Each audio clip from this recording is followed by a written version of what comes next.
Good evening, everyone. Thank you very much for coming. Before we get underway, I'd appreciate it if you turn the ringers off on your phones, put them on vibrate, or do whatever you need to do with them so that they won't be distracting for us. This is the second in our three-part series on conversation between religion and science. And the conversation, often the clash, often the competition, sometimes the respectful dialogue between religion and science has been one of the big stories of the modern world. We've seen a lot of it in our own culture recently with the newly militant atheists who've written best-selling books and introduced a stridency into the conversation that parallels the stridency we see between the parties in Washington. That's not how we do things here. The Finkelstein Institute has always striven to have respectful conversations in which really different points of view get expressed in a way that is illuminating and that doesn't necessarily dissipate the differences between them, but shows the principles on which the views stand, and we can respect one another because we can respect our principles. We can see that these are things about which equally reasonable people can differ. I don't, by the way, mean to set up our speakers as representatives of abstractions like religion and science who are necessarily at odds with each other. That's not at all the case. I'm just making a very general remark about what we try to do with the conversations of the Finkelstein Institute. The last conversation we had a couple of months ago focused on the implications of Darwinism, for our understanding of ourselves and our world and of our aspirations and convictions. Tonight we're going to go a little bit deeper from the level of biology to the levels of physics and mathematics. One of the stories of the modern world is the search for certainty. Modern philosophy is conventionally thought to begin with Descartes, who applies a method of doubt to every inherited truth and to see what remains standing. And the effort was to wash away, to banish all of the old certainties of faith and to bring in new certainties, that were based on something allegedly much more solid. So the old certainties of faith from the Middle Ages were thought to be wishful thinking, magical thinking, hopes based on myths. The new certainties would be erected on real rock-hard ground. They would be demonstrable, provable, reliable. And the new certainties, we might say, would be built by cranes from the ground up rather than suspended by skyhooks. But that's actually not how it turned out. In the 20th century, precisely with the spectacular advance of science, uncertainty came to infect this whole edifice that we thought was built on certainty.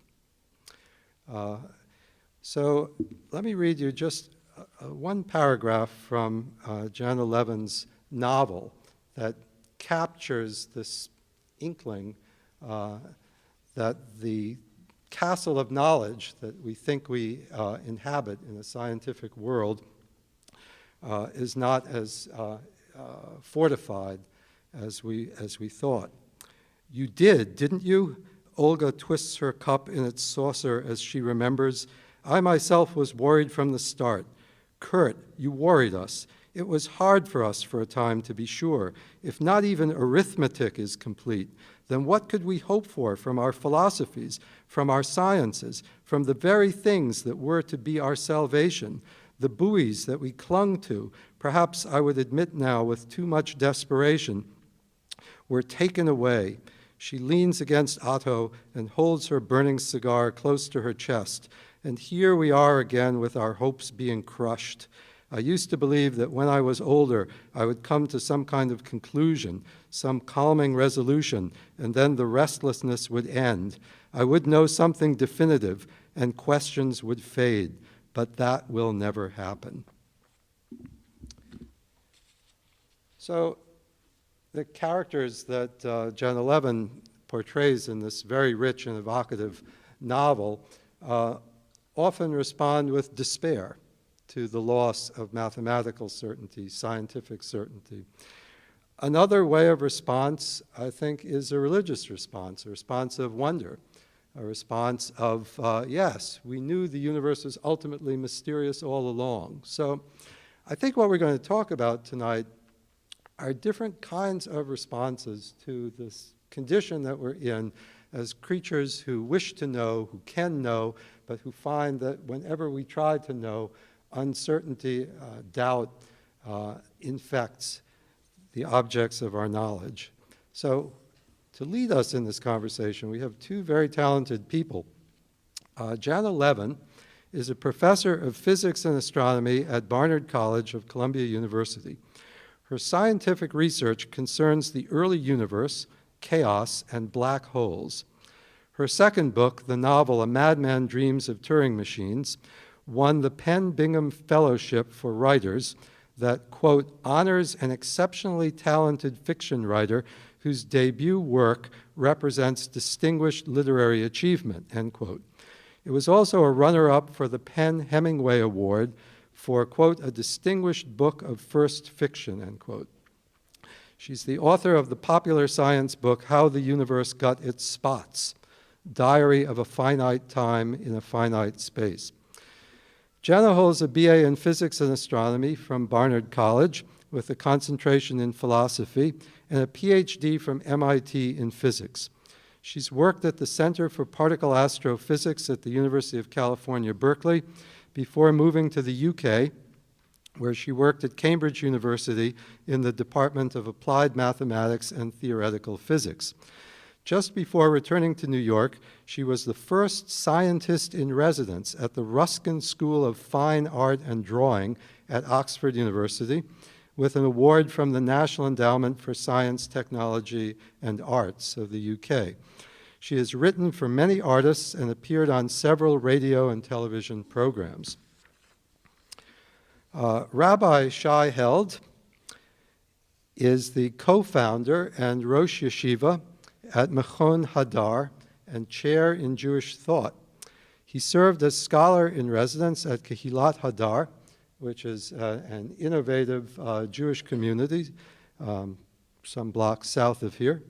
He's taught here in my department, the Department of Jewish Thought at the Jewish Theological Seminary, and is a Jacob Javits Fellow in Religion at Harvard University.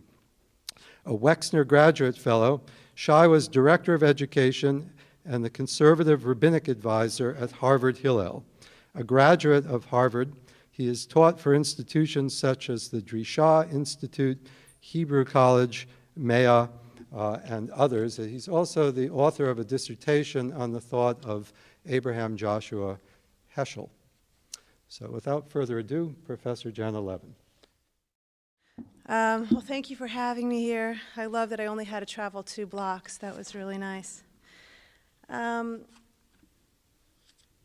asked me to talk a little bit about the novel, so I was going to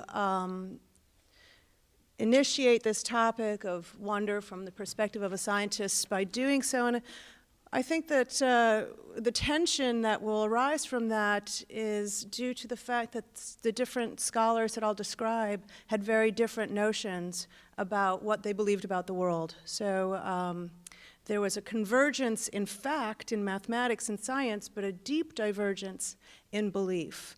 And I think that that's really quite interesting. So the book itself walks a kind of tense line between fiction and nonfiction. In some sense, it's not clear which one it is. And while I wrote it, I was playing on the idea that Kurt Gödel discovered that there are facts that are true that we cannot prove to be true. And Alan mentioned, there's this debilitating time when people were turning to science and mathematics to rescue them from uncertainty and from metaphysics and things that they felt had rushed them into World War I and the devastations that followed economically and personally afterwards. And they were looking to science and its concrete resolutions to save them from all of that. There was going to be meaning and truth and in fact. And here was Kurt Gödel, who comes along and says something completely devastating, which is that there are true facts, even among the numbers, that can never be proven to be true in the context of arithmetic. In other words, there's a limit to what we can ever know. It's not that somebody smarter will come along and find proofs about the numbers. He proved you couldn't prove certain things. There's a fundamental limit to knowledge. So that was very confusing for a while. And yet Gödel was the deepest adherent I can point to in the history of mathematics to logic itself. He's probably the greatest mathematician of the last century, certainly one of the greatest mathematicians of all time. And yet in his deep and profound adherence to logic, he was considered actually clinically insane. I mean, he was diagnosed as a paranoid schizophrenic. He had deep breaks with reality. He wasn't sure at all about this reality, this external reality. What he believed in was mathematics, was logic, and Platonic forms. He was a deep Platonist. He believed that through successive migrations of the soul, he would move to a purer reality where all of the confusions of everyday life would fade away, where things that you couldn't prove to be true would fade away, where there would just be this mathematical reality where everything would converge.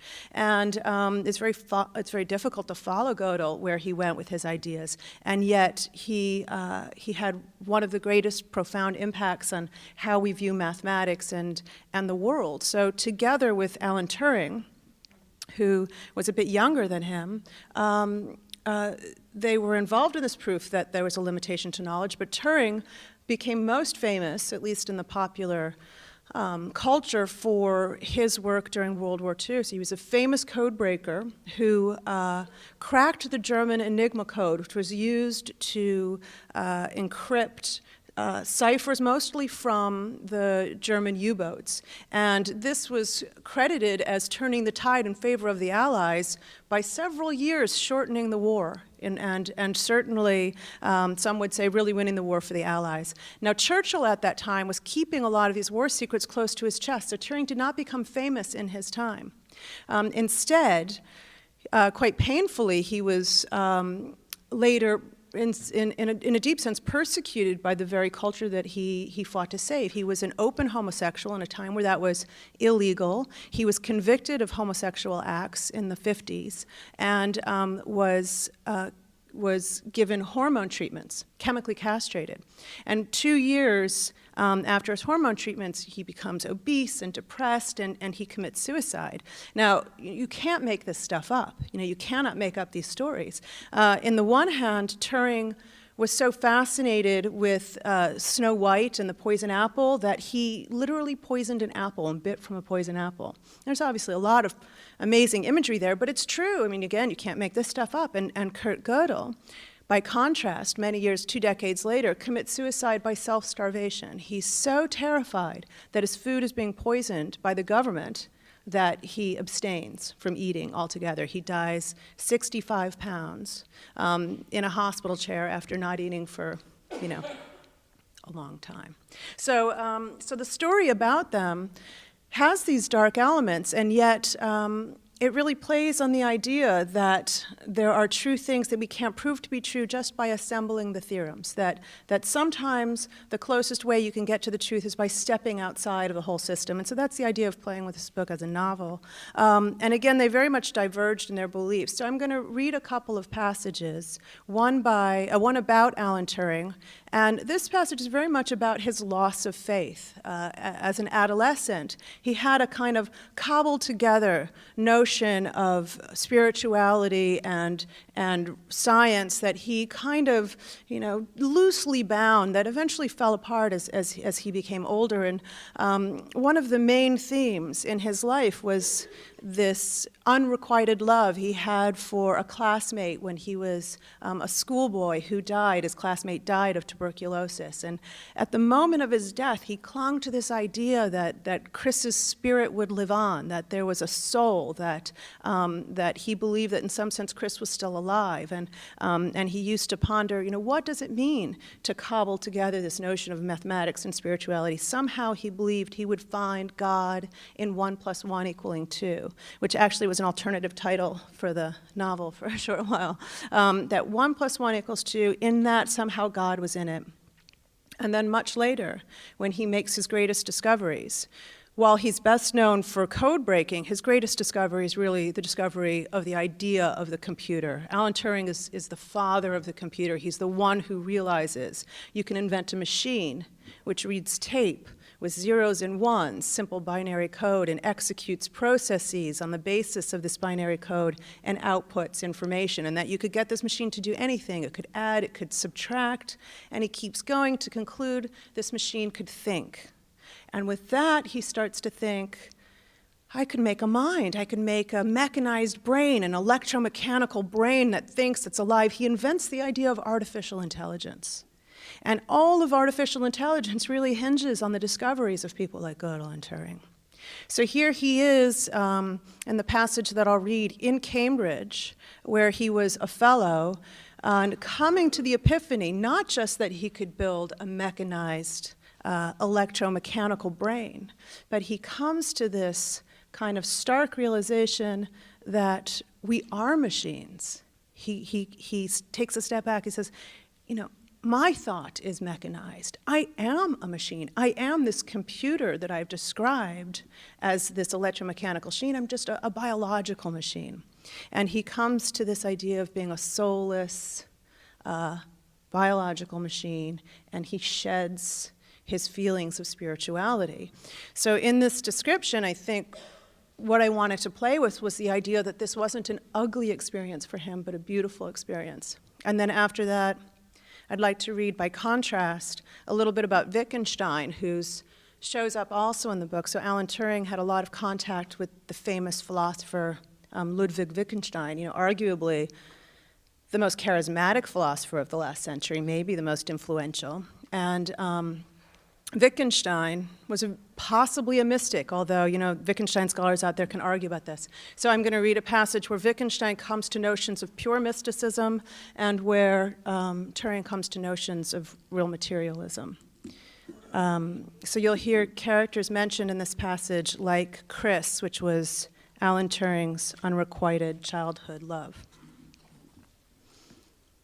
The brain is a machine, a biological machine. The ideal cools him from head to toe, a wave of understanding washing clean his confusion, his muddled notions, and his breath. Shock feels like this. There is no sky or earth, no time, no meaning. It's a throb, a hard silence, a pulse. It is colorless, tasteless, senseless, a white-hot explosion. The wave crushes away his faith. He runs along the cam, trampling familiar spots where he mourned Chris. His stride is smooth and easy and confident when the admission form's complete. Where is God in 1 + 1 = 2?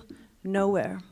Over the coming days and weeks and on into months, he feels the last of his spiritualism evaporate like the cooling remains of a fever.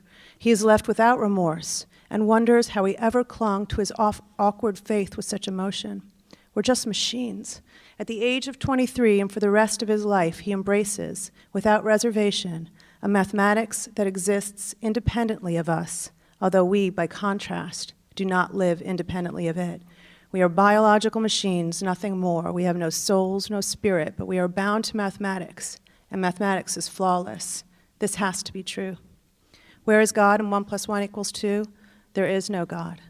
Looking back without the filter of faith, he comes to accept that the real meaning of his premonition all those years ago, a shattered glass beaker and a puddle of blue, the actual source of that foul dread was not Chris's death, but the death of faith. It wasn't a premonition. Should I answer that for you? I could say hey, that's okay. A step over time's boundary or fate's dictates. It was an accusation, a finger pointing at his self-deception. Fear helped him deny it, choke down the nuggets of realism, hide behind the childish wishes for the remedy of fairy tales, but the discomfort lasted all these years until he finally let his defensive grip fall away. He did not mystically intuit that Chris was dying. He plainly witnessed his decline. He saw Chris's conspicuously gaunt neck and protruding clavicles, his poor appetite, his suppressed discomfort and probable pain. What Alan feared then and what he now knows to be true is that when Chris was gone, he was gone. When Chris died, so began the decline of Alan's faith, and when it was finally gone, it was gone. To his great surprise, his materialism is not so sad. He moves with greater ease and resilience and less fear. It is as though his eyes have suddenly come into focus from a nauseating blur, and the whole world looks brilliant. All of his senses have sharpened so that the colors and sounds and smells and textures are splendid and vibrant, the experience of them a heart-soaring joy. Every blade of grass glistens. The hard Cambridge wind batters respect out of him. The barren twist of every branch of every tree, even the weak fog of light. The whole of the world sings out to him as though he has never seen or heard anything before. With the sheer pleasure of this tactile awakening, his love of nature intensifies as though he has finally given over to her, wholly and without inhibition. Within days, his spiritualism is no more than a mildly embarrassing, childish memory. In its place is a calm, impervious materialism, nothing like the sad, bleak emptiness he feared. He would have a bad time trying to put it into words. He would have no single word could mean this thing. He would have to write something lengthy with many caveats and tangents, and even then he knows he would not successfully express the immediacy or the splendor of the visceral experience. Maybe in another's mind, better words would come, but not in his, and so his mind offers him something simple. Only one word comes to him over and over again, and it could only be this, a word he doesn't often think to use: beautiful. It is beautiful. And then quite a bit later, so this passage about Wittgenstein, Turing was actually in his class in Cambridge. Wittgenstein was lecturing on the foundations of logic and mathematics, and Turing was a student in the class, but after a while, the class decayed into just a conversation between Wittgenstein and Turing. If Turing didn't show up, the class barely went on. He would say, Turing's not here today, so it's irrelevant. And actually, some of the conversations were recorded, so I used some of the actual dialogue. There's one point where Wittgenstein is saying something, and Turing, out of politeness, which he really wasn't usually given to politeness, but out of politeness says, I see your point, and Wittgenstein shouts, I have no point.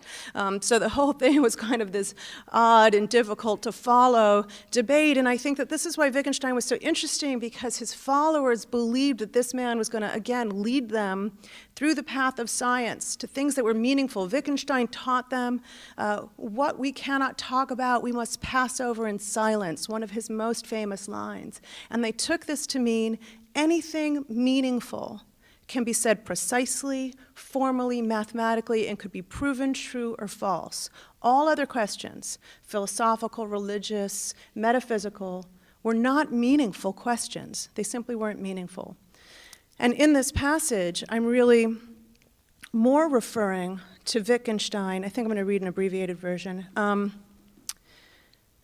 as seeing this quite the other way, as Wittgenstein saying, the most important thing is what we cannot speak of, the mystical. And so this is a passage from that.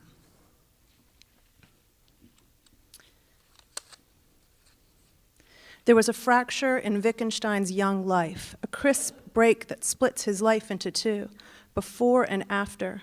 On the cusp of that fissure, too sharp and thin to assign a duration in time, blazed a light, only that's not right. It was the absence of light, but it wasn't dark. It was the complete absence of space and time and light and matter, and it was closest to an eye-sizzling white, only these words were ineffectual and dishonest. They were lies. It had no color. It was the closest thing he could describe in ordinary language. It was closest to nothing.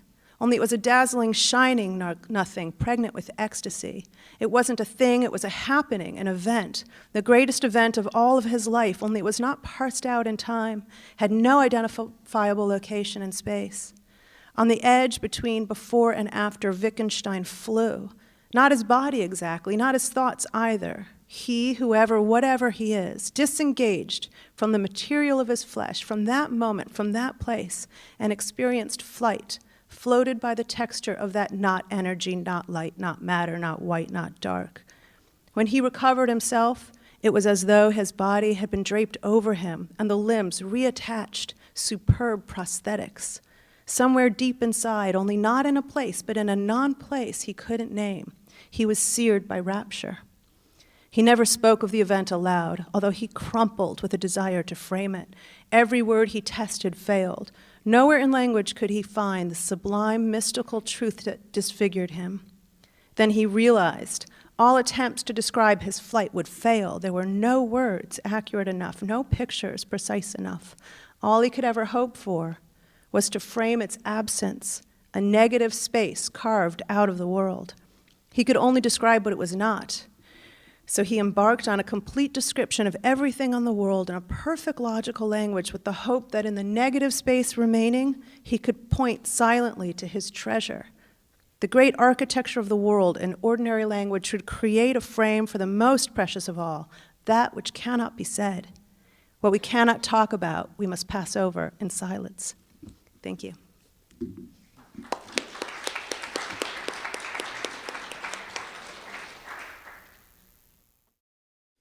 What I like to do is try to use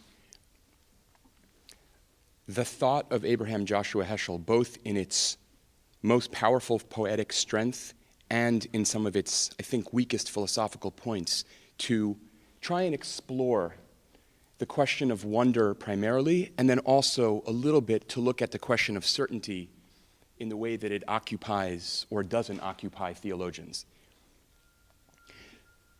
On some level, the most important thing to know in understanding Heschel's worldview is that every human being is born with a natural proclivity to wonder. Wonder and appreciation, which for him go hand in hand, are fundamental to who and what we are as human beings. As Heschel says again and again, the opposite of wonder, the temptation that consistently undermines it, is what he calls again and again taking things for granted. Wonder is about the element of perpetual surprise. In a sense, Heschel's wonder is related in a way to Buddhist talk of beginner's mind, right? One never takes something for granted. One sees it as wondrous, a surprise, and ultimately as a gift, and we'll get to that. Now, it's crucial to emphasize that wonder for Heschel is not, and I think this is a way in which he's commonly misread, it is not an emotion, and it's not even really an experience. It's more like, I'll clumsily call, an existential posture, an orientation to the world. And one of the main functions of religion is precisely to keep us from dulling that orientation. Or as he puts it wonderfully in God in Search of Man, since there is a need for daily wonder, there is a need for daily worship. Since there is a need for daily wonder, there is a need for daily worship. One of the main purposes of worship is to sort of reawaken this always present but often dormant sense of the wondrousness of reality. Now for Heschel, this goes one step further. And I think many people who have read Heschel, in general, people are often swept up by the poetry, which leads them to two mistakes. One, they often miss the most interesting philosophical claims he's making. Two, they often let him get away with some rather unargued philosophical points. Now, the first one, I think is actually really important, is often overlooked. Heschel actually says that sin is rooted in a failure of wonder. As he says in one of his, I think, most important sentences, indifference to the sublime wonder of living is the root of sin. Now, it's worth taking a minute to try and unpack what that means. How is indifference to wonder the root of sin? And I think for Heschel what's going on here is that wonder is an orientation that makes me fundamentally receptive and responsive. It shatters the illusion of self-containment and self-enclosure. In other words, wonder is a realization that something outside of me calls to me. Having no wonder, or killing the sense of wonder within me, is a way of closing myself off in a hermetic way that nothing actually touches me. Neither the command of God nor the ethical call of the other. All there is me. So this is very much tied to how Heschel understands the essence of the spiritual life, as he writes about this especially in his later writings, that the spiritual life is about what he calls alternatively self-transcendence or decentering the self. And this is most powerfully actually articulated in some of Heschel's essays on prayer, which he imagines as the project of taking myself out of the center of the universe and recentering my universe around God. Now, I'll come back to some of this a little more slowly and carefully in a minute, but for Heschel, it's important to understand that what is most dangerous, the downside of modernity, is precisely that it kills our sense of wonder. This is an insistence that is pervasive throughout his writing. In one of his most famous passages, he writes, as civilization advances, the sense of wonder declines. Such decline is an alarming symptom of our state of mind. Mankind will not perish for want of information, but only for want of appreciation. Mankind will not perish for want of information, but only for want of appreciation. And I think, if pushed, Heschel would actually say that the flood of information serves, in a sense, to undermine the possibility of appreciation. In other words, put in yet a different way that's important to him, the spiritual failure of modernity is that we have all become, he thinks, a kind of crude utilitarian. That is, we see the world as a giant toolbox. The question we ask about the world is, how can I use this? What can this do for me? As opposed to the question of wonder, which is, how does this call me? What claim does this make upon me? That's why, for example, it's so fundamental to Heschel that his theology is oriented around the principle of God in search of man and not man in search of God. Because man in search of God would again be religion answering a human need, as opposed to the human being answering a divine need. In other words, the human being as responder rather than initiator. That, by the way, for the philosophy heads in the room, is why Heschel is so outraged by Kant's suggestion that God should be understood as a postulate of moral reason. Because that kind of God, and here Heschel sounds a little bit like Heidegger, that kind of God is merely an answer to my philosophical questions. And God can't be used as a mere kind of piece to make my philosophy hold together. Right? As he puts it actually somewhere else, philosophy begins with a question about God, religion begins with a question from God. And in that sense, he wants to be a theologian, not a philosopher. In that sense, right? That his worldview is oriented around the question of how should a human being respond to God, rather than how does God fit into the philosophical project of any human being or human system. Now, I'll say one final thing about wonder before turning to the question of wonder and science in Heschel. And that is that wonder for him is closely tied to a sense of what he calls indebtedness. Wonder is tied to what he calls, in a sentence that probably appears more often than any other in his corpus, a sense that something is asked of us. Wonder is tied to a sense of gratitude, a sense that the world is a gift. And in its tie to indebtedness, it opens me to the possibility that there is a God who might ask something of me. Or, as I would put it, wonder for Heschel is a portal to the human opening to the possibility of revelation. Right? Once I am oriented to the world from a place of receptivity, I find myself asking, who is it that addresses me? And that's the opening to revelation in Heschel's theology. Okay, so now shifting gears for a second to science, I think that Heschel in general is preoccupied with the fear, the anxiety that he will be misread as suggesting that somehow wonder depends on ignorance. And I'd like to try and elucidate that point by reading a couple of passages that I'll briefly comment on. The first part of this first passage will be familiar, and the second part is what I really want to get to. Okay? So this is from God in Search of Man again. Wonder or radical amazement is the chief characteristic of the religious man's attitude toward history and nature. One attitude is alien to his spirit, taking things for granted, regarding events as a natural course to things. Now, to find an approximate cause of a phenomenon, I assume he means approximate cause, but to find a proximate cause of a phenomenon is no answer to his ultimate wonder. He knows that there are laws that regulate the course of natural processes. He is aware of the regularity and pattern of things. However, such knowledge fails to mitigate his sense of perpetual surprise at the fact that there are facts at all. Looking at the world, he would say, This is the Lord's doing. It is marvelous in our eyes. In other words, in the language of Jewish theology, every day, every moment is an occasion for the recitation of Hallel. And you don't need an interruption of nature, you need the fact of nature itself. And in many ways, that's one of the kind of moves in not only Heschel, I think you also find this to some extent in Buber. Instead of the miraculous being seen as that which interrupts nature, it's the fact of nature itself that is the miraculous. In other words, wonder is not the same as, and is not in any way dependent upon, ignorance, scientific or otherwise. In other words, and this I want to say as forcefully as I possibly can, I think if Heschel were alive today, he would make this point totally forcefully. His theology is not a search for what has come to be called a God of the gaps. Right? A God of the gaps is a pejorative term that emerges, I think, in the 19th century to criticize those theologians who try, as it were, to save God by finding gaps in human scientific knowledge. And the problem of that project, of course, is that the gaps keep closing.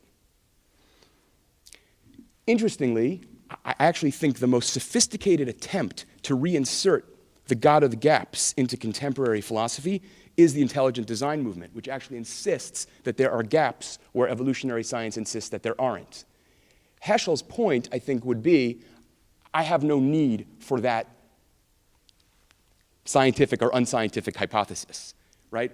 In fact, I submit that Heschel would actually suggest that the damage that intelligent design has done to theology is that it has given the widespread impression that to affirm belief in a designer depends on negating the findings of science rather than in celebration and wonder at their achievement. To make this point in another related way, God is to be discerned not primarily in the interruption of the natural order, but in the fact of that order itself. In other words, had Heschel heard the poet Keats's assessment that in reducing it to its prismatic colors, Newton had destroyed the poetry of the rainbow, he would actually be appalled by that assessment, right? That actually the discovery of prismatic colors is yet another occasion for a deepened sense of wonder. Now, Heschel's sense of wonder, I think, is not rooted in this fact or that, but in the wonder that results on some level from asking. And I think his whole theology of wonder, in a way, whether this was conscious or not, I'm not sure, comes down to the question of why is there something rather than nothing? Now, Bertrand Russell and others thought this was a nonsensical question, but Heschel and many theologians before and after him thought this was the fundamental question that gave rise to a religious consciousness. Why is there anything? The fact that there is anything is a source of enormous wonder and actually, as you go deeper into religion, gratitude as well. For Heschel, wonder is not a question with an answer. That is, it doesn't mean, I wonder why plants are green, but rather it is what he calls a form of thinking. To quote him again, does the worth of wonder merely consist in its being a stimulant to the acquisition of knowledge? Is wonder the same as curiosity? To the prophets, wonder is a form of thinking. It is not the beginning of knowledge, but an act that goes beyond knowledge. It does not come to an end when knowledge is acquired. It is an attitude that never ceases. There is no answer in the world to man's radical amazement. Now again, whenever Heschel says things like this, he immediately feels the need to reemphasize that he's not arguing for ignorance, right? And so, for example, in another one of his, I think, important sentences, the sense of wonder and transcendence must not become a cushion for the lazy intellect. It must not be a substitute for analysis where analysis is possible. It must not stifle doubt where doubt is legitimate. It must, however, remain a constant awareness if man is to remain true to the dignity of God's creation, because such awareness is the spring of all creative thinking. Now, in a sense, so far so good. But here's where it becomes more complicated and controversial. For Heschel, all of this sense of wonder that so pervades the human condition in its ideal form, it is tied to a sense that reality is elusive, with an A, to something beyond it. For Heschel, the sense of wonder is inextricably woven with the sense that the world as we know it points to something beyond it. And he makes that point over and over again and insists, actually, and here I would say the insistence is stronger than the argument, and I'll explain why that works for him in a minute. Wonder for him is always a subjective correlative to an objective reality about the world, which is what he calls the mystery. The mystery is that objective reality to which wonder is a response. Now, it's crucial that this is not an inference for Heschel, right? I think it's a profound misreading of Heschel that I've heard some people make, right? That you have something in Heschel like wonder, therefore God. I think that is decidedly not what he's saying. Although this is not his language, what he's actually articulating, I think, is a deep intuition that for him, wonder comes with a sense of the transcendent. Wonder is always already connected to a sense of the transcendent.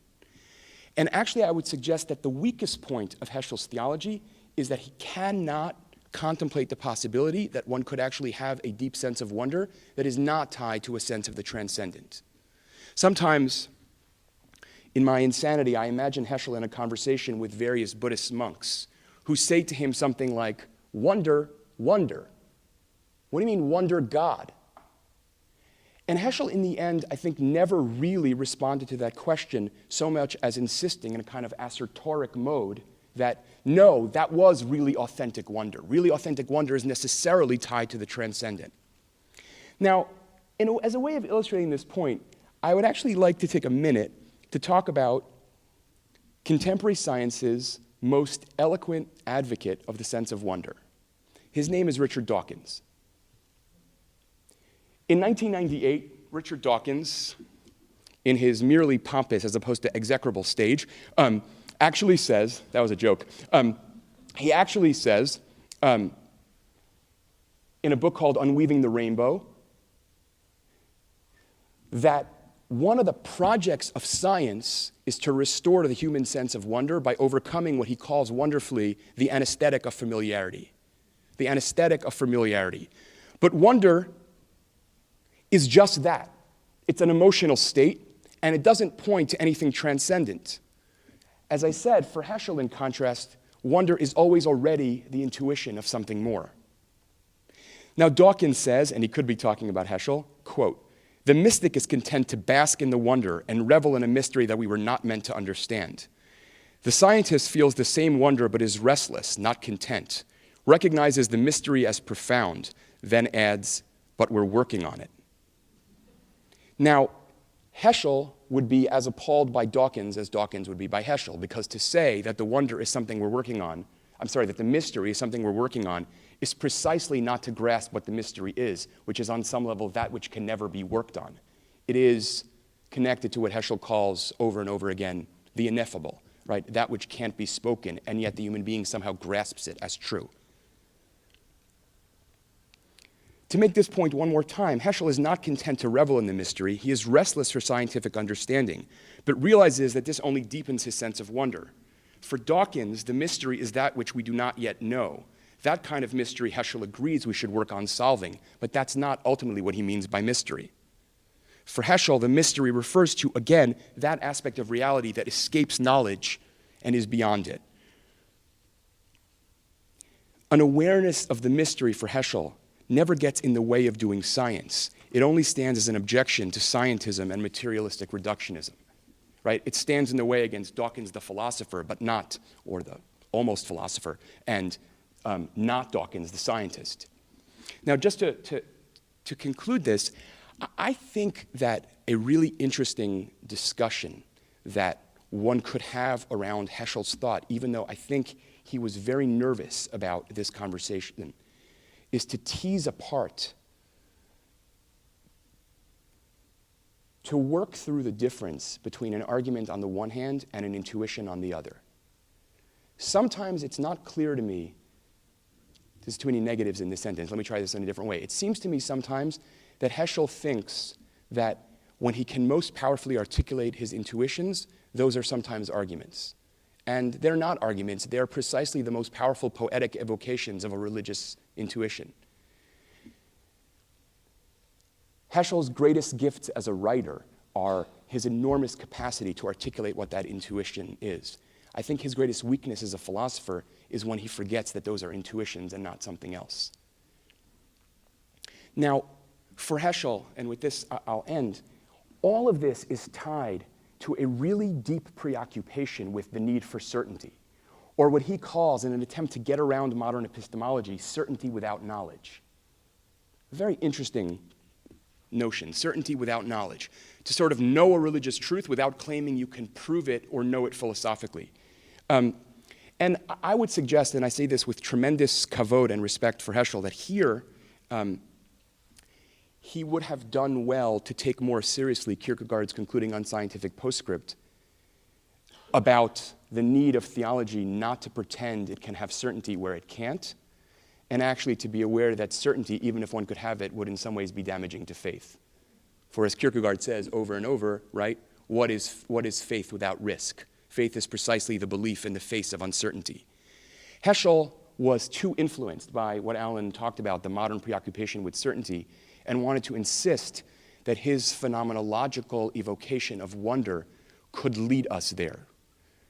In describing how wonder works, I think he has no parallel. In being a little overly ambitious about what evoking that sense of wonder can do philosophically, I think he reveals his actually greatest weakness as a thinker. Thank you.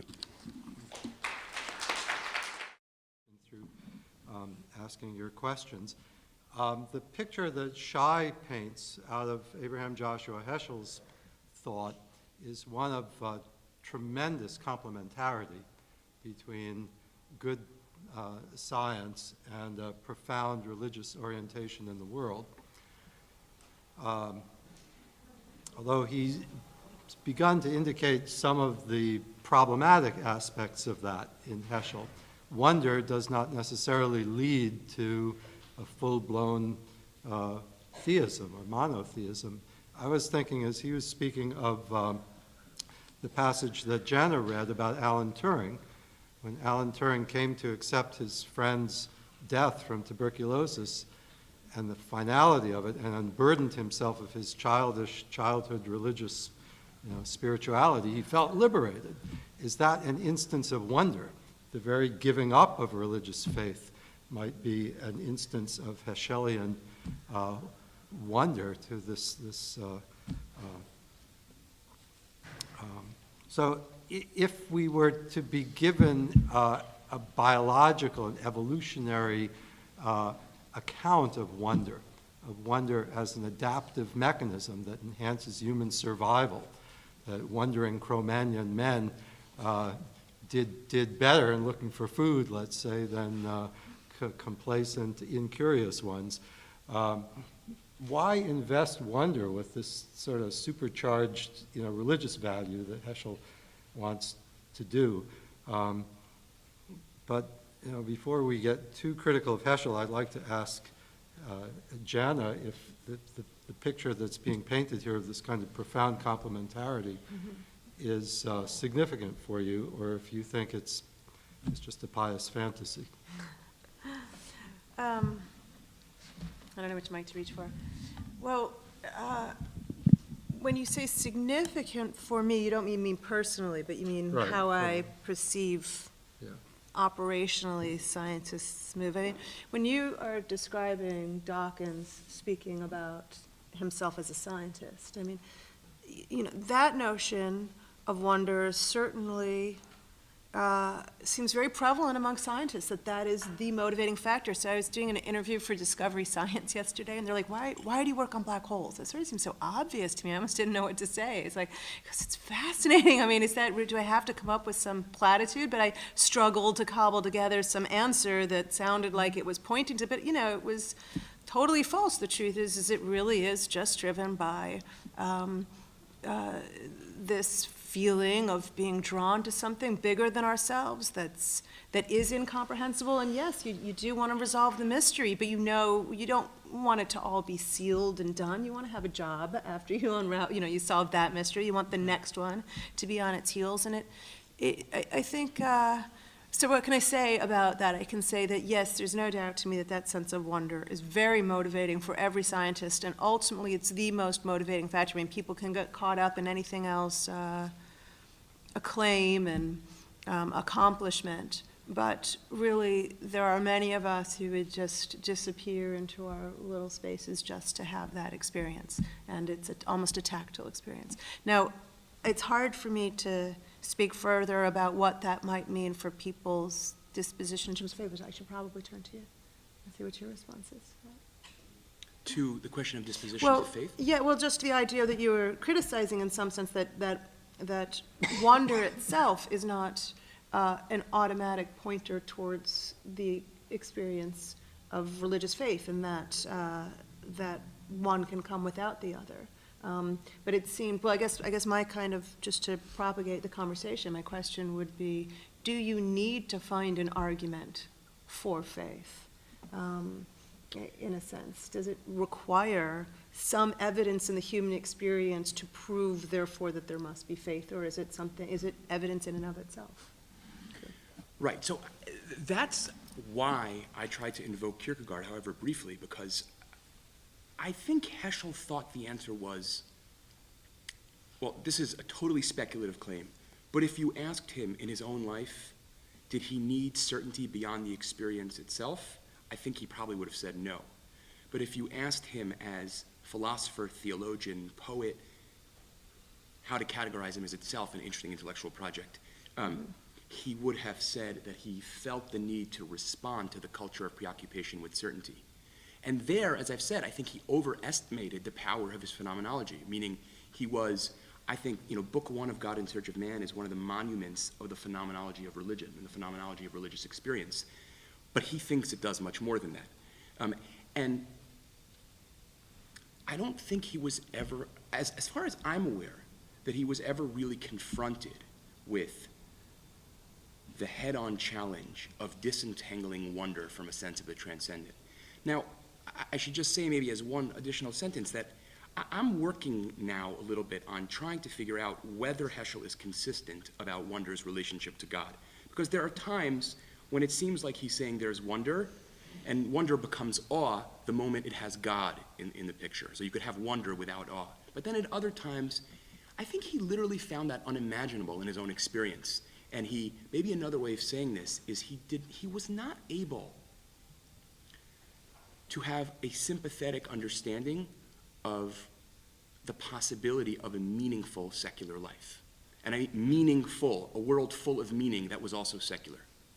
And I think he would have defended that claim philosophically. But just as a descriptive claim, he was not able to construct a sympathetic imagining of what that would look like. He simply couldn't do that.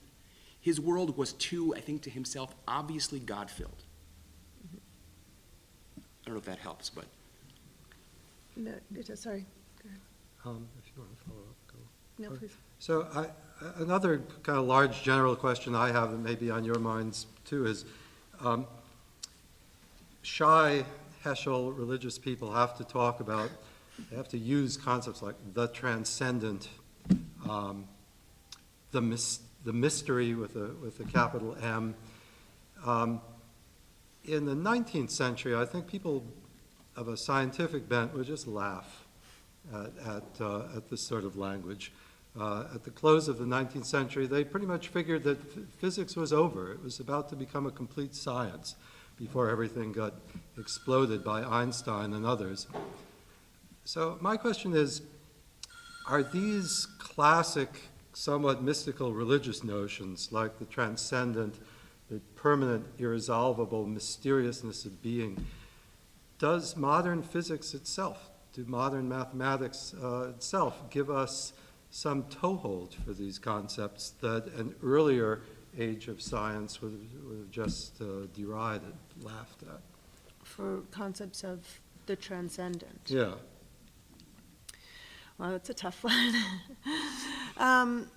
Gödel thought so, right? Gödel thought so, but not many people followed him Right. down that track. He Right. was. It wasn't easy to follow him where his belief systems led him. But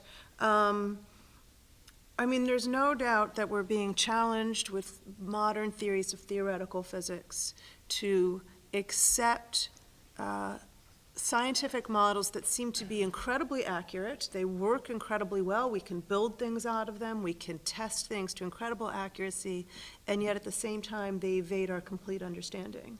They more than evade our complete understanding. Oh, you need the mic? Sorry.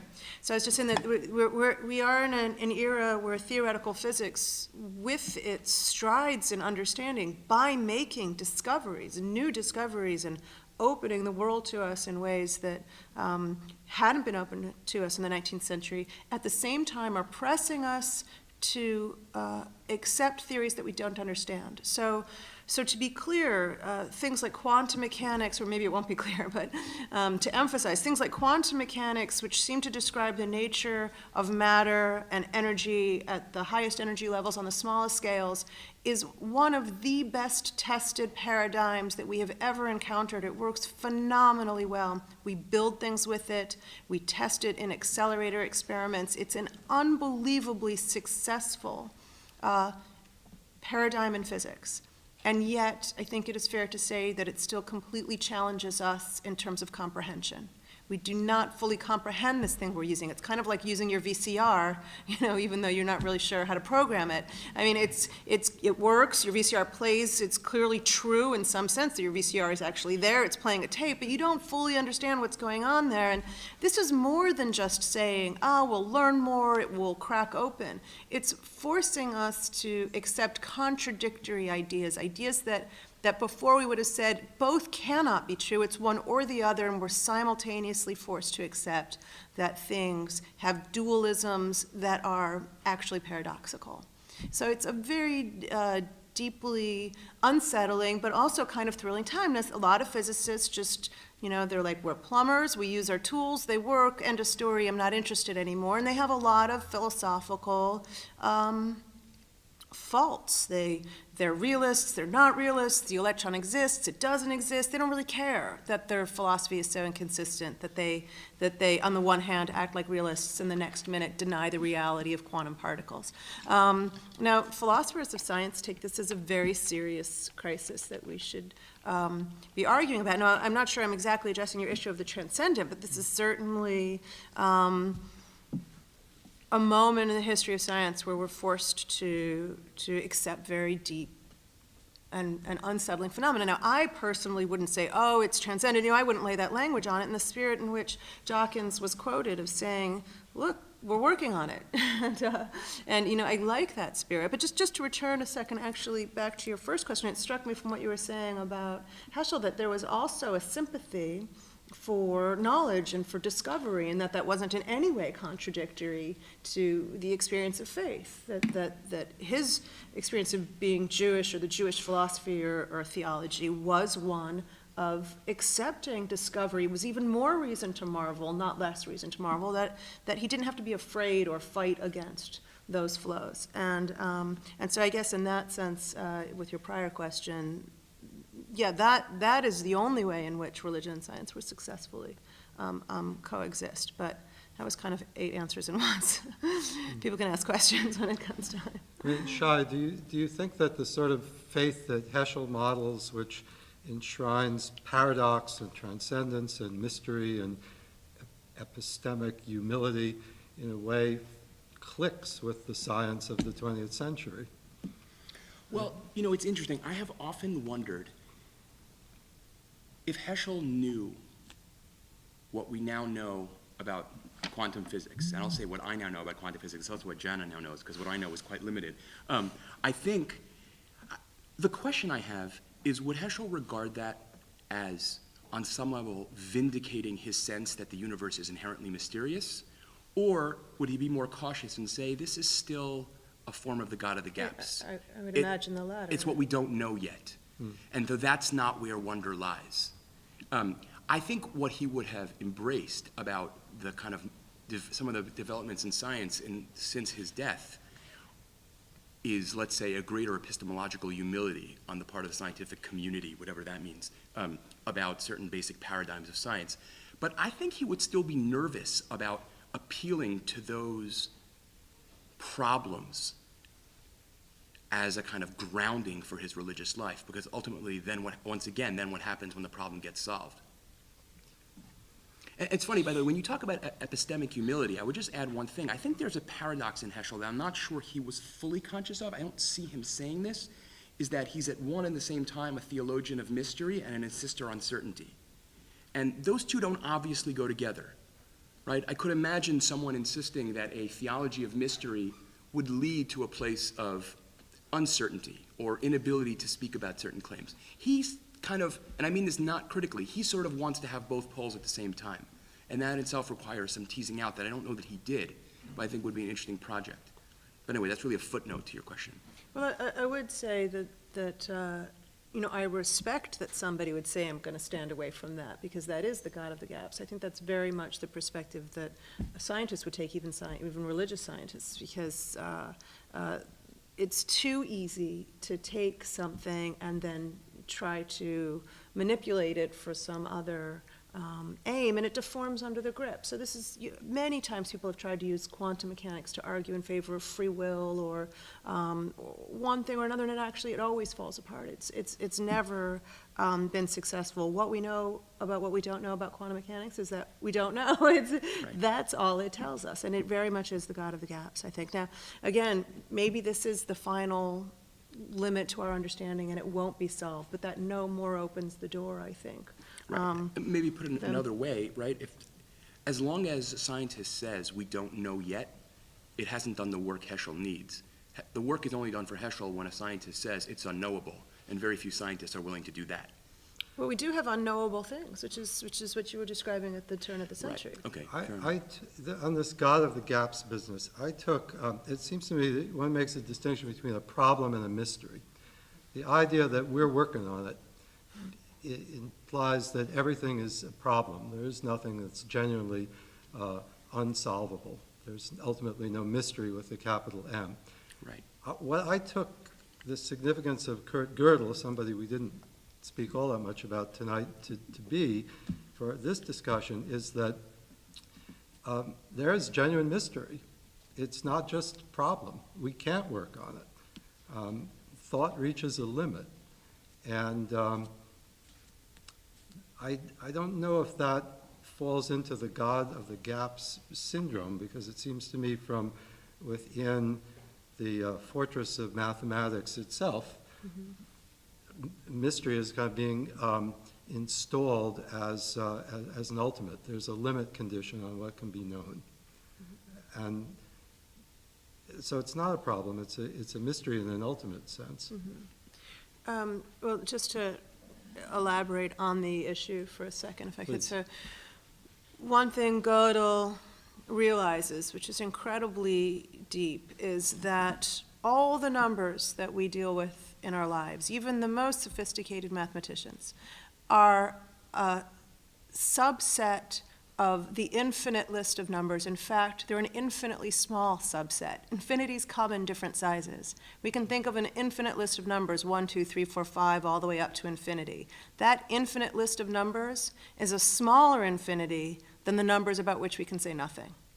And Gödel was able, with Turing together, although they didn't collaborate one after the other, solidified this, where Turing discovered what are now known as uncomputable numbers, and this is how he invented the idea of a machine that could mechanize thought. Was he imagined a number that could be computed by a machine, just whether it have an infinite number of digits after the decimal point, that all things about this number could be computed. It fell in the list, the subset of the small list, the list that was the smaller infinity. And the list of uncomputable numbers, the numbers that would take a computer literally an infinite time to compute that number, or the program that you would need to write to compute that number is as long as the number itself, no more simple than the number itself, that list was infinite and in fact a bigger infinity. So in short, most numbers are numbers about which we will know nothing, whose facts of true or false facts about it are things that we can never prove. So this is, in your sense, a deep mystery in the sense of capital M. It's not that somebody will come along and invent a faster computer. This is before any actual computer had been built. It's simply a proof, a mathematical proof, and it's not disputed.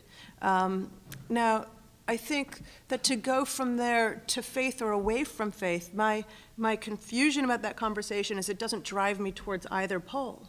Just as Turing becomes this atheist with this sense of freedom, so Gödel is distraught by Turing's mechanized worldview, as is Wittgenstein, and to his last days is trying to refute Turing's conclusions about the biological machine, because Gödel very much believes that we have a soul, and that the soul is not the same as the body, and that the mind can't be a biological machine. Now, there's no way to go from that confluence of truth where they converge to the divergence of their beliefs. There's simply no logical path that forces you along one or the other. So do you think those divergences in belief between Turing on one side and Gödel on the other are just stray facts of psychology? Well, I don't know. I was almost going to pose the same question. Or are they intuitions, and what is an intuition anyway?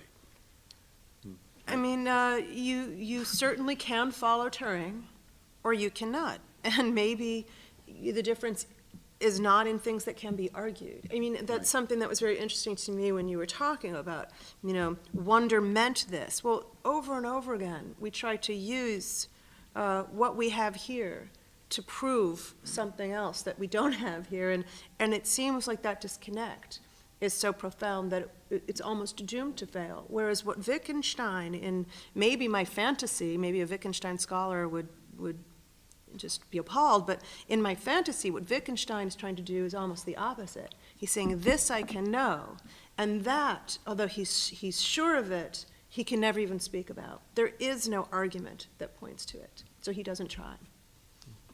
It's actually interesting. Can I just throw in one sentence Yeah, here that no. connecting Heschel to Wittgenstein, right? Interestingly, they're both preoccupied with a certain kind of a sense of the ineffable, but Heschel feels the need to engage in this paradoxical project of talking about the ineffable, right, and attempting to elicit it through speech, which is precisely, I think, what Wittgenstein thought was definitionally impossible, right? Heschel engages in a project that he thinks is fundamental to the work of a religious thinker, which is the work of eliciting, evoking, precisely in a way that I think Wittgenstein thought language like that might be nonsense.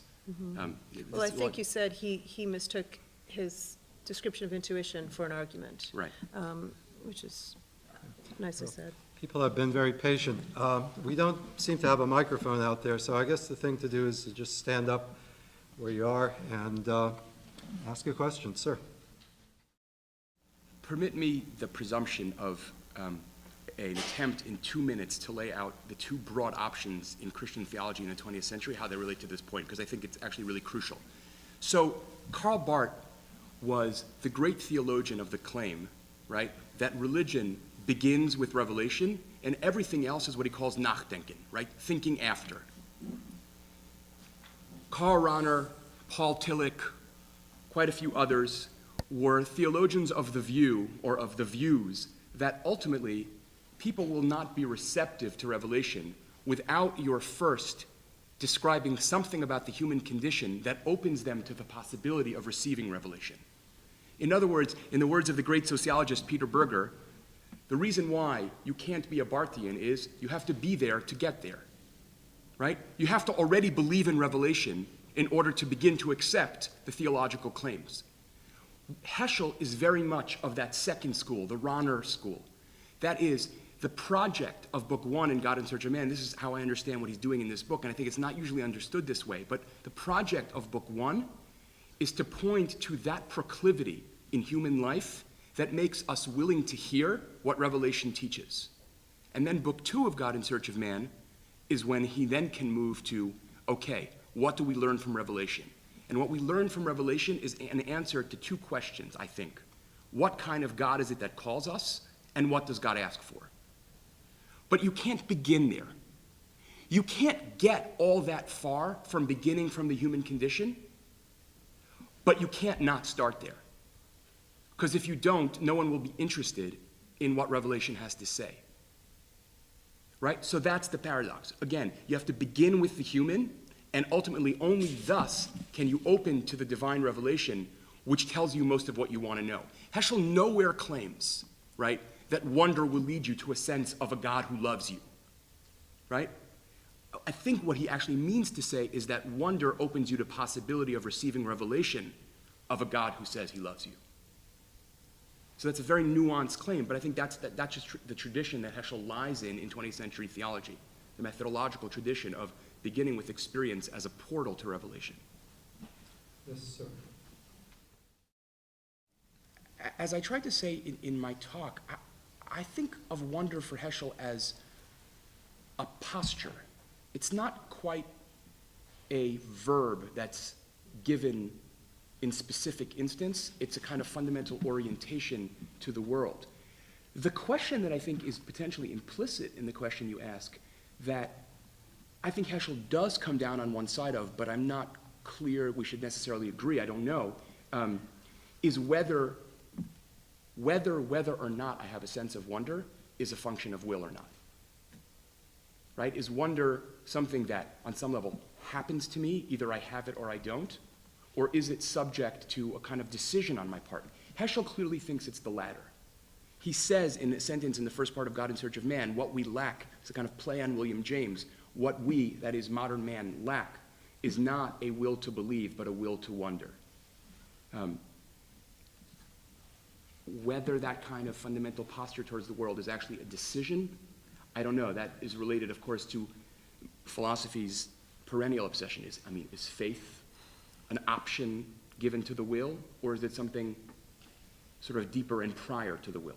Those are open questions. But Heschel clearly thought, on some level, it was open to the will, which is why I think in his strongest moments, what he's trying to do is less to convince you of an argument, but to elicit a sense that he thinks you must already have if only you will to open to it. That's...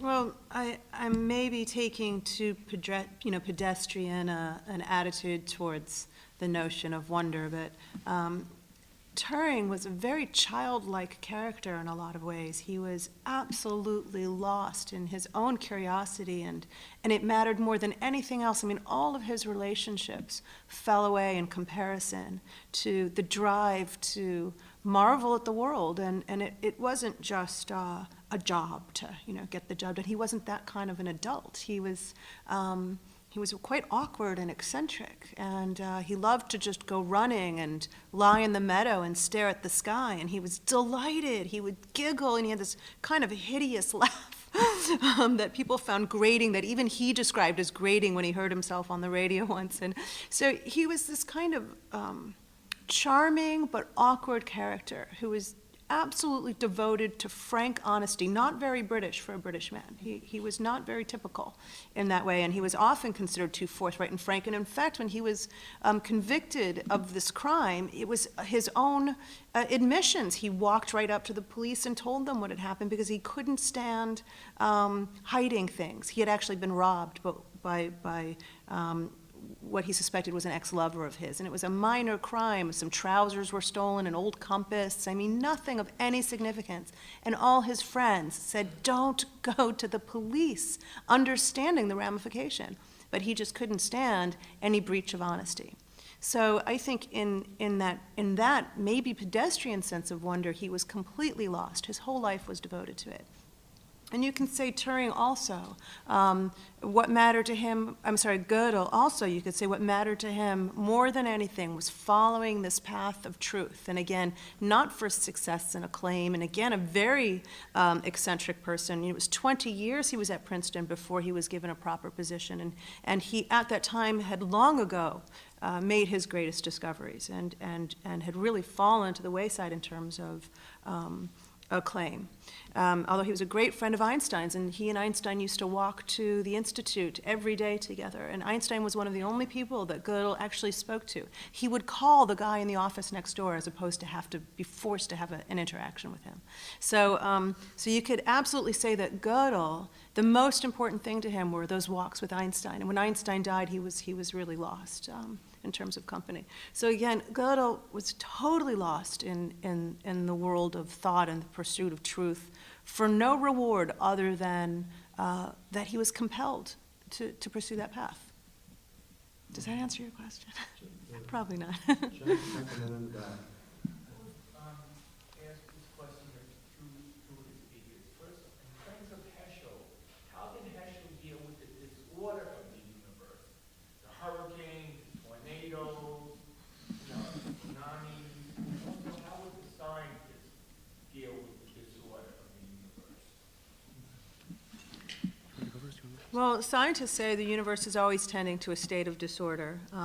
We talk about disorder a lot, and in fact, there's probably some profound sense in which our entire experience of the passage of time is rooted in our experience of the increase of disorder. I mean, it has a very firm footing, and again, scientists assigning no moral ascription to disorder being good or bad, just simply accept that as Boltzmann's law, inevitable increase of entropy and disorder.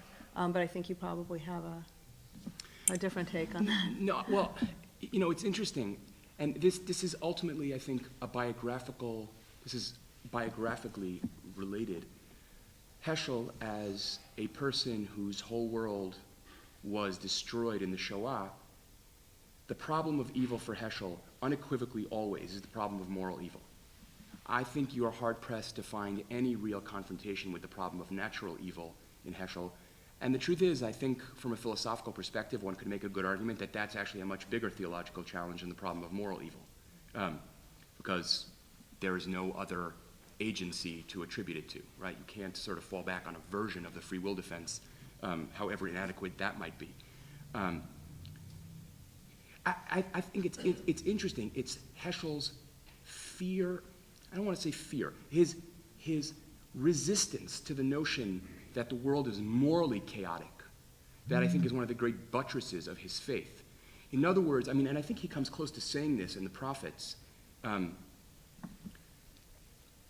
there has to be someone in the world, someone beyond the world, who is actually outraged by moral crimes. And it's interesting. This is a fascinating piece in Heschel that people have not, as far as I know, really noticed. He actually does this amazing inversion of a traditional Christian attack on the God of the Jews, where he basically says, not in these words, but more or less this. He says, people are always talking about the God of love and criticizing the God of anger and judgment. But for those of us who lived through Europe in the 20th century, there damn well better be a God of anger. Because only if there's a God of anger is there any response to what was done to our world.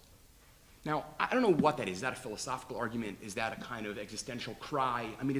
It's some combination of all of the above. But what it interestingly does in the language of postmodernism is it reverses the gaze with Christianity, right? Whereas traditionally Jews are forced to sort of apologize for the God of the Hebrew Bible, Heschel kind of says, well, your God of flowers and tissues, right? That's not a God that can respond to the 20th century. The God who can respond to the 20th century is the God of Isaiah, the God who says, I will not tolerate this. Now, but your real question, I think Heschel doesn't really deal with. Question for the rabbi, just one quick comment before that, though. It's my impression that the greatest sense of wonder that I've seen physicists have is in the fact that the equations they write down on little pieces of paper actually describe something real in the universe. For the rabbi, you mentioned before, if I heard you right, that both Heschel and Buber did not, they thought of God as not interrupting nature. But how do they square, I think that's what I heard you say, there's not a God that interrupts nature. But how do they square that with the central event in Judaism, which is the miracle surrounding the Exodus and God's revelation associated with it? I'm trying to figure that out. You're working on it. I'm working on it, exactly. I don't know whether Heschel would say that God never interrupts nature. I'm not sure he's consistent on this point. I think the place where this becomes most messy, this is like really an interesting mess in Heschel's theology, and I'll call it a mess in my understanding of Heschel's theology because I'm not yet confident that it's a mess in his theology. After the 1967 war, like many Jewish theologians, he begins to talk about, oh, there is providence in history. God has come back. God is beginning to do stuff again. The promises that God made to us were not in vain, were not falsified by the 20th century. Whether and how that works with Book 1 of God in Search of Man, I'm honestly not sure yet. I'm honestly not sure. Lenny, I don't know if you have a thought about this, but I'm not sure that I'm not sure that his approach to the question of nature and science really is integrated with his approach to what we might call a theology of history. I think those pieces in Heschel's theology sit only very uneasily together. Until further notice, that's my understanding, but I'm working on it. Sir with the cap in the back. I'm afraid this will have to be the last question. I was, and still am confused with some of the words that are being used. It's my confusion, so I was hoping you could clarify. When you were talking about certain numbers not being able to be computed, and that you were certain that they couldn't be computed, then I thought I understood you to say that leads you, there's a mystery to the fact that they can't be computed, but it sounded to my ears like there was a certainty, so I got all confused. Sorry, I was just mirroring Alan's language in the sense that I think Alan was using the word mystery, meaning we will never in the future suddenly understand something about those numbers. So it is a certainty that we will never understand anything about those numbers. And just in, I think, the philosophical sense that you meant, that meant there was something that could not be resolved with the power of human thought. But it is proven that there are uncomputable numbers about which we know nothing. It's not a mystery in that sense. It's proven, but yes, and it will never suddenly fall under our powers of deduction.